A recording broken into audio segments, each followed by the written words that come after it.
என் சோதனை நேரத்தில் எனக்கு உதவுவார் யாரும் இல்லையே என்று அழுத்தத்தில் இருக்கும் ஆத்துமாவே, இன்று கர்த்தர் உங்களுக்கு சொல்லுவது எபிரேயர் 2:18.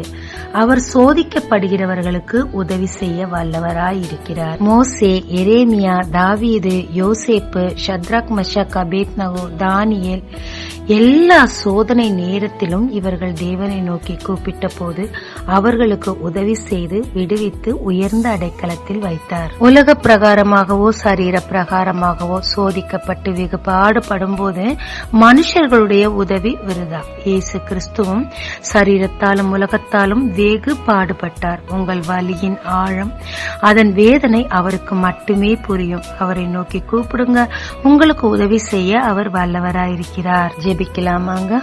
எனக்கு ஒத்தாசை வரும் பர்வதமே, உம்மை நோக்கி பார்க்கிறேன். இந்த சோதனையிலிருந்து நான் வெளியே வர உதவி செய்யும். இயேசு மூலம் பிதாவே, ஆமென்.